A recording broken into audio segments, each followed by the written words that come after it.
I wanted to build something that felt like home, so I recreated Bag End from a block of foam. Here's how it went. Hey bud.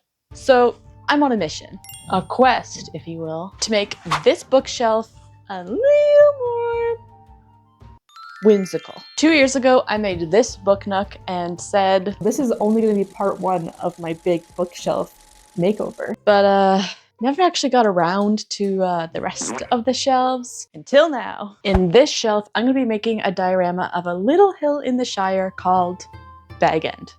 Here's the plan. So I'm basing the whole thing off of this singular frame from Fellowship of the Ring. I want it to be as accurate as possible, so I'm going to be making the hills, the trees, even a little itty bitty Gandalf riding up the hill. I even want to make Bilbo's front door functional, so that means we're going to need an interior as well. And my experience with diorama making is the book nook I made 2 years ago. So let's see if I can pull this off. So what I'm thinking is we're going to make a paper mock-up of Bag End, so then I can work out any kinks before working with the real materials. Why waste paper when I have a million red solo cups I could use?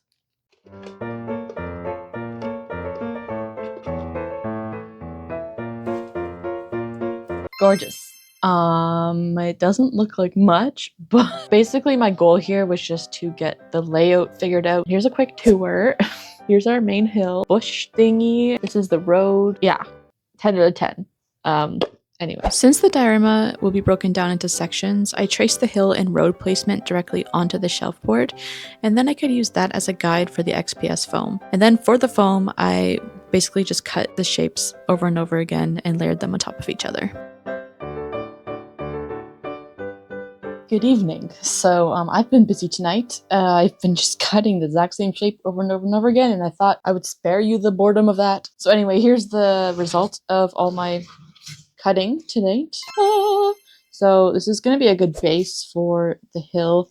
We're going to be carving some of this off to like create some more of the shape because the hill goes like whoo, whoo. I was going to use a Dremel for that, but some quick research said that using a Dremel on XPS foam is quite dangerous because it emits a bunch of little particles that get stuck in your lungs, and so they suggested that you do it outside if you're going to do it. But it's February in Southern Ontario. No. Instead, I'm going to do the best I can using what I have. And what I have is a blade with multiple heads. So let's use that. So basically, I lost the blade on the first slice. Basically, I started at the top of the hill. I decided on that shape first and then just gradually made each layer below it a bit wider than the previous one, so it would create a nice gradual hill shape.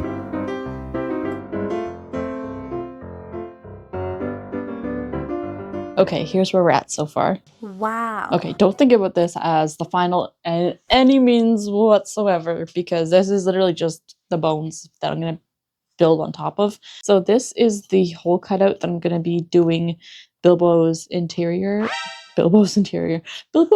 interior. And you'll notice that there's no roof because I'm going to add that after. And what I was thinking is the other day I was just chilling and making myself a sandwich when I looked at my mayo jar and was like, that could be a roof. So what I'm thinking is I might try and cut it so then it fits in here. Once I have finished the interior, I can pop this on and then build the rest on top of it. So my next step is going to be gluing this down because it's just floating. I just wanted to make sure that it would work, and I think it does, and then move on to the next step. Okay, so now that I have the tinfoil on, my idea is to make it as realistic as I possibly can, and I'm going to base it off of partly the film, but mostly Tolkien's original drawing. It's pretty simple I say, but when it's this teeny tiny, not so simple. Basically, I'm going to be painting the floor a checkerboard texture, and on top of that it looks like he has a little rug, but I'm going to use some scrap material, aka one of my husband's old t-shirts, as the rug. I'm going to paint it up to give it a little bit of a design before I put it in the rug. The main part of the interior is the coat rack that goes kind of along the back wall of the interior. So yeah, I'm going to paint the floor, add the carpet, and then I'm going to employ my husband Nick on this project since he has a 3D printer that I haven't learned how to use yet. So he's going to make me the little table that goes in here, a couple chairs, the little pendant light that hangs from the ceiling, and picture frames, little things that I'm going to be putting on the wall in here. Also, the walls themselves have this sort of ornate wood paneling going on in here, which I'm going to make out of teeny tiny bits of foam clay, and they will continue onto the ceiling. So it's going to look like this picture, sort of, when it's done. Let's go. So I decided to cut out the roof first, just so then I knew for a fact that it would work before doing all of the work on the interior. And then once I was satisfied with it, I started on the floor. For this, I used foam clay because it's very smooth and very able to carve into easily. And then I carved the baseboard into it and started rolling tiny bits of foam clay to make the ornate details on the walls that extended to the ceiling. I also put a layer of foam clay inside the ceiling itself so then it could continue the smooth texture, and then added all the paneling onto the ceiling, like I said. Okay, so here's the interior of the roof. So now that this needs to be set aside to dry, I think I can go ahead and I'm thinking like I could cover the whole thing with foam, this all with foam, or I could paint the interior. I think I'm going to paint the interior so then I can just get it completely done and then it's ready for the 3D prints once they're ready. So, okay, I'm gonna start painting. So my plan was to start with the base color, and then to create the checkerboard look, I was going to add strips of tape so that I could make nice lines. But as soon as I took the tape off, the paint just came with it, so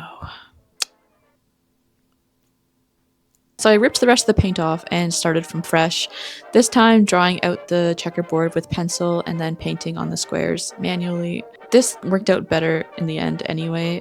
My taping job would have created squares that were way too separated, and I like the connected look better. And then I painted the ceiling to match.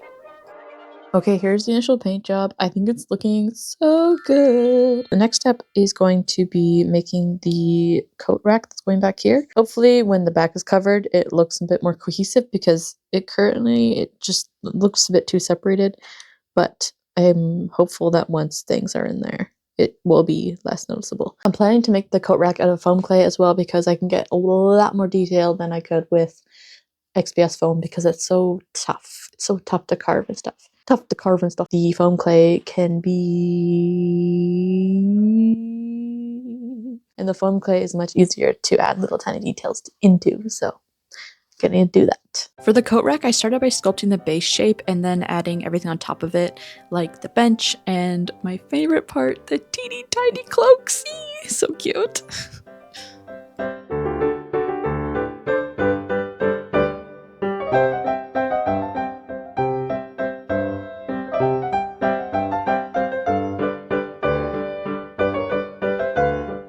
It is so cool. I am obsessed with making tiny little baby furniture. Did it. I made the coat rack. Hooray. The next step is going to be making the rug, and the 3D printed mini thingies are ready. Look, we got a table, we got a couple chairs, we got a little lantern, some picture frames, a little tiny cuckoo clock. I'm so excited to get on these as well, start painting and get them all situated, but that'll be later. Oh no, oh no, come here, little one. He's safe, it's good, I'm happy. I think I'll quickly get the rug cut out and like situated and see where I'm at. Maybe paint it tonight, maybe paint it another day, but it doesn't matter for you. You'll see it in the next clip.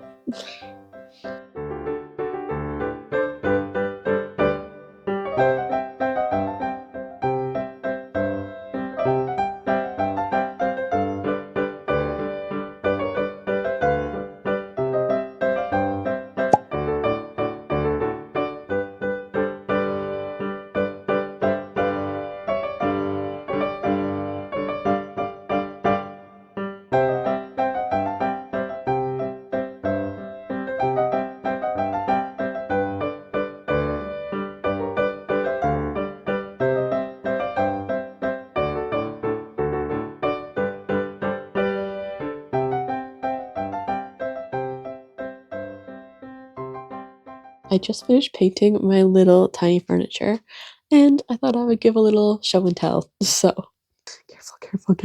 So I have this little table, this little chair. I even add little metal details for the nails, the fancier chair. Then I have this teeny tiny baby. Oh my god, I can barely even show you. Teeny tiny cuckoo clock. It's so cute. I'm obsessed with it. 2 paintings based off of what Tolkien painted. His were black and white. I went with the colors that I thought looked good. And then this. Let me get some tweezers. It's a teeny tiny lantern that's going to hang from the ceiling. So for my next step, I'm going to put it all inside of my room. But first off, I have to figure out what I'm doing with the door. I have a few options. This is one. This is one. And where's the third? And this is my third option. So 3 different sizes. So yeah, I'm going to hold them up to the thing, decide which one, and then I can place my furniture. I'm going to add the roof just to get the vibe. All right. Oh, okay. So here's option 1. I think this is just too big. Option 2, I think that's nice. It might be a bit too big still. Let's try option 3. Okay. I think option 3. The roof that's in here is just going to be seen like in the interior. On the exterior, the actual hill is going to come down to like there. So basically like the front of the house is going to be here. So that being said, that door I think is too big. I think the smaller door. Let's mark where this will swing into and then assemble my furniture. This paper represents how far the door will swing into the house, so then I could place the furniture out of the danger zone.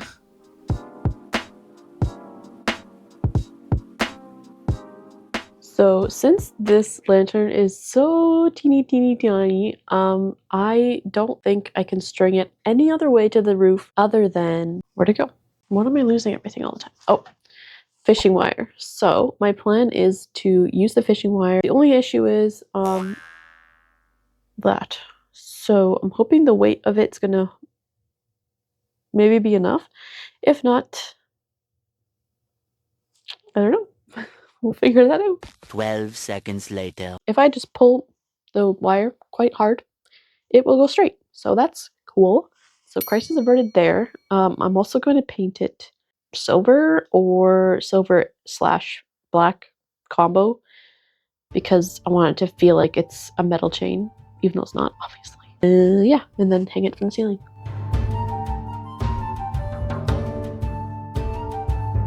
The interior of Bilbo's house is all done, and I'm so proud of it.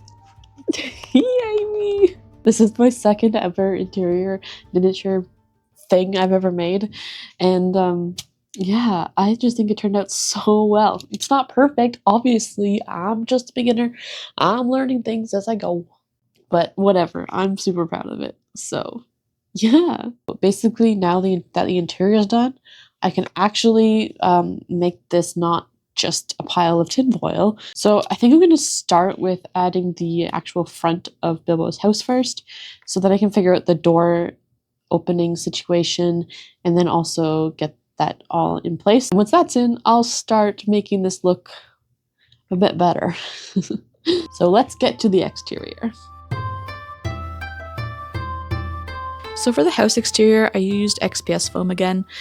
Basically just carved out the shape and then added spaces for the door and the windows.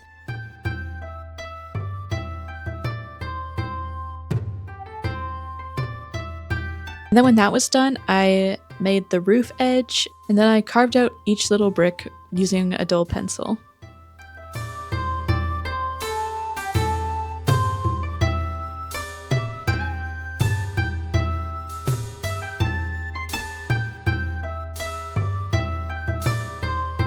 And then also made roof supports. And then finally I made a little hole in the roof for the LED to fit through for Bilbo's house lantern.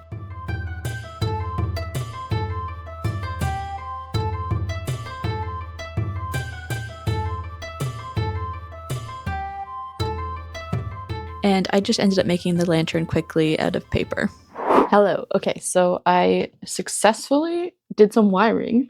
I've never done this before, and I'm very happy that it worked out. Good job, me.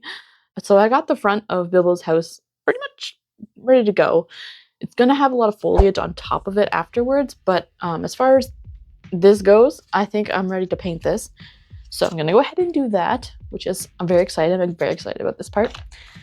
Then I'm gonna figure out the door. I'll paint it and then figure out how I'm gonna attach it. Maybe I should figure this out before I do all this work, but I'm too excited about painting, so I'm gonna paint.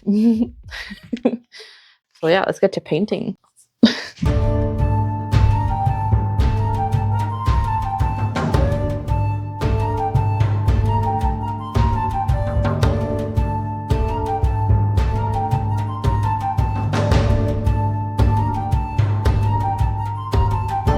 I ended up deciding that the lid was just way too thick for the door, so instead I traced the shape of it onto XPS foam and used that for the door instead. This was also much easier to paint because it was just a flat surface. So now that I know how easy it is to make a light work, I kind of want to take out the lantern inside of the house and put an actual light in it. And yeah, it's going to slightly delay my process, but I think it'll be worth it because what I'm thinking is once all the grass and everything is on top, it's going to be very dark in there. And I don't think that I'm going to be able to make enough light on the outside to shine through this tiny door to illuminate the inside enough.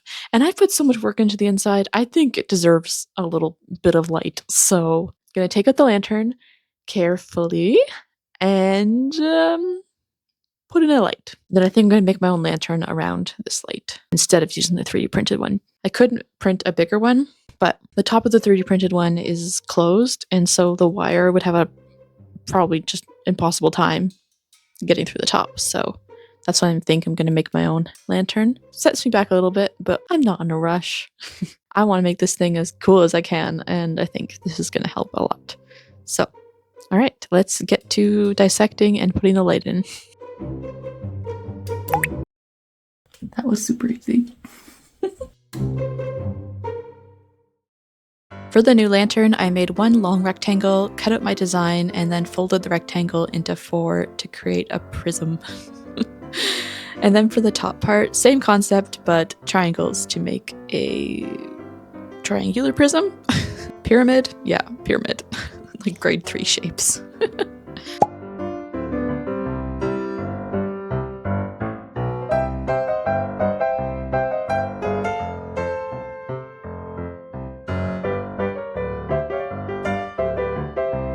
I made the window border out of foam clay and then just painted it a nice green to match the door.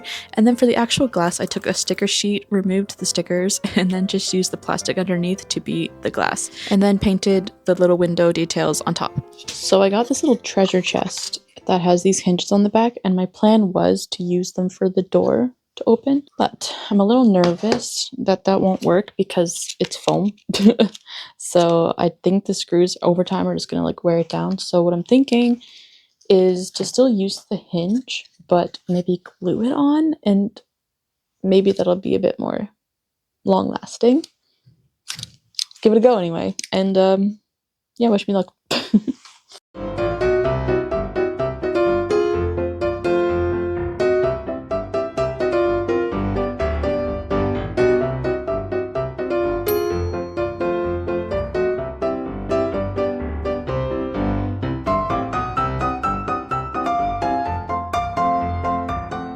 I'm so excited about this. Oh my god. Okay, so as you can see, the front of Bilbo Baggins' house is on.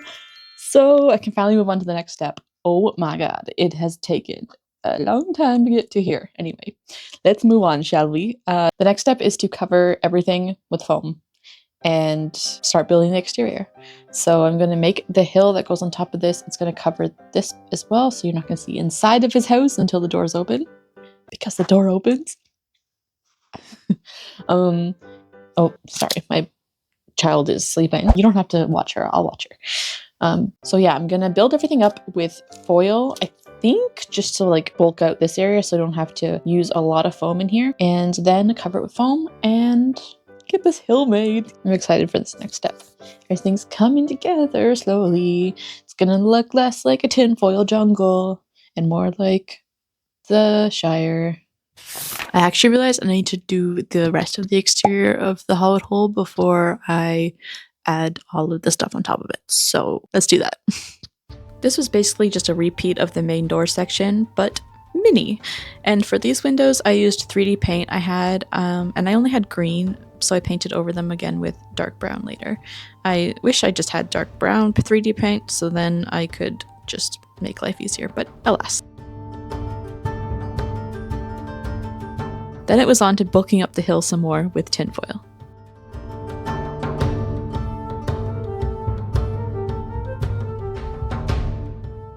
Oh my god. Okay, it's all coming together slowly. I'm obsessed. Okay, so the next step is to cover this all with foam clay to smooth it out and make it look more like a hill, not just a bunch of tinfoil. Then I can add all the grass and stuff. It's gonna look so cute. I'm so excited. So let's get to do that.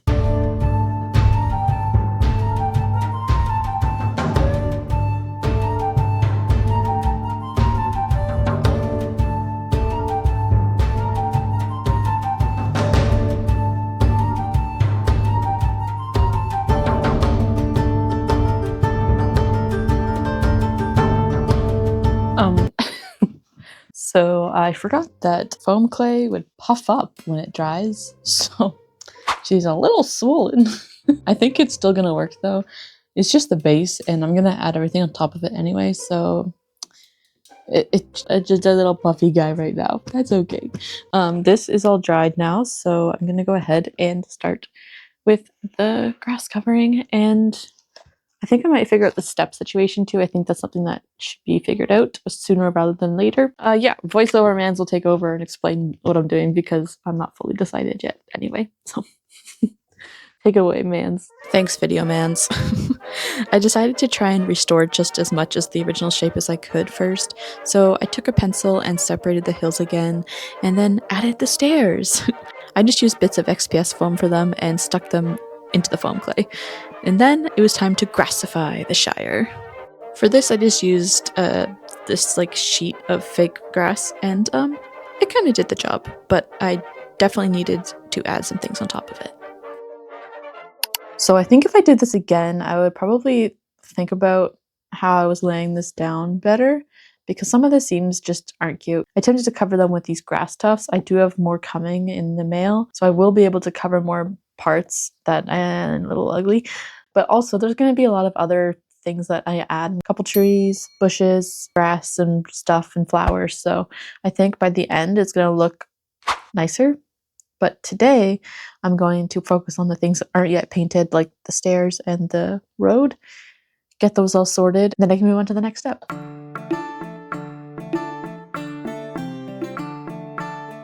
The next step was making the fence that's in front of the house that has the gate that says no admittance except on party business. And for this I just used XPS foam and cut it down to size. I originally carved out bricks for the fence because I didn't realize the fence was actually made of sticks. But instead of redoing it all, I just carved out more lines and hoped that the paint would hide the mistake.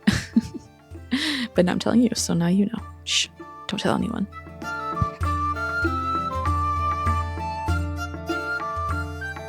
Okay, so I got my fence done. I think it's looking nice. I'm going to be making the gate next, which is going to fit in this teeny tiny hole. You can see my finger for scale. So when it comes to the sign that says no admittance except on party business, don't know how accurate I'm going to be able to do that. I do have a Cricut, which could work, but even then, the letters are so tiny. I don't think that's going to work. So wow. I made the gate out of XPS foam and used one of my leftover hinges to make it open and closable, because why not?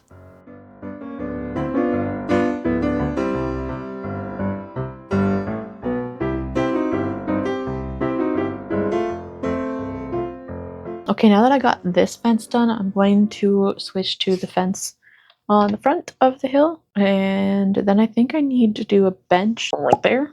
I think there's also one other wall there.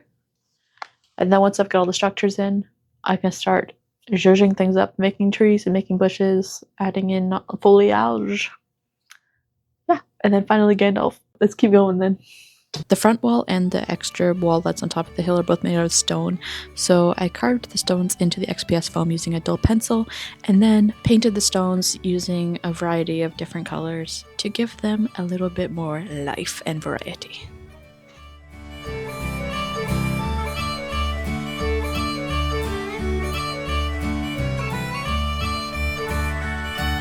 And then I also put together the tiny bench with XPS foam.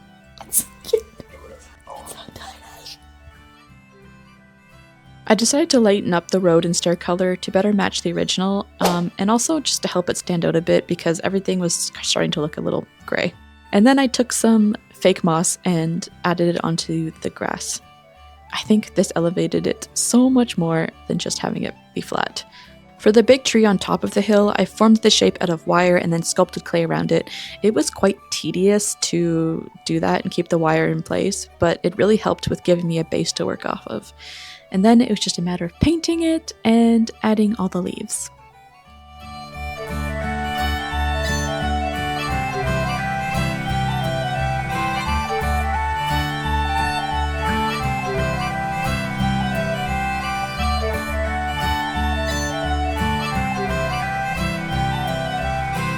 So Nick 3D printed this little Gandalf, and I've given it a primer, and now it's ready to be painted. This has so much detail in it. I am a little intimidated because I've never actually painted a tiny detailed mini before, but I'm gonna give this a go and see how I do. Let's get painting this. I started by doing the base colors and it worked out pretty well, but the thing that I noticed a lot with tiny miniature things is no matter how much you paint it, it seems like there's always going to be tiny bits of white still visible, so I went over everything so many times just trying to fill those in. But once I got it to a pretty good place, I could move on and add highlights and shadows with my teeny tiny paintbrush because oh my gosh, was it tedious.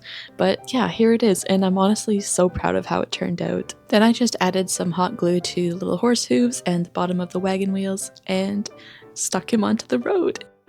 She's done. Oh my god. There's a little bit of a problem though. It still needs to fit in the shelf, and I definitely went over the border on the edges here, so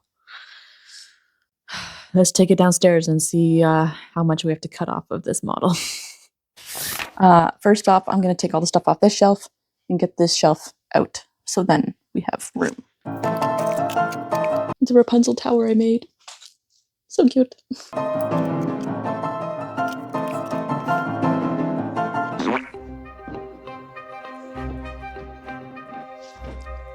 I don't think the tree's gonna fit no matter what. Luckily, it is just poked through the grass, so I can probably remove it and then put it back on once everything's else in. So let's try that.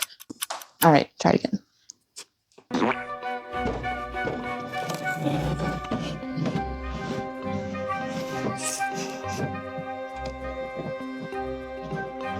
Okay, I'm gonna take a level and go straight up and then just slice off things that go past that level. I'm a little nervous about this. Okay, let's try it. Okay.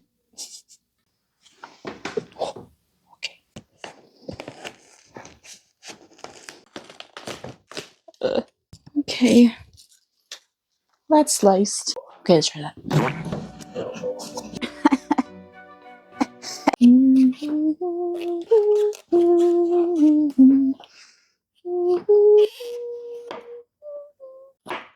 Let's give that a try. Easy does it, easy does it. Oh, God. It's still hitting on this side.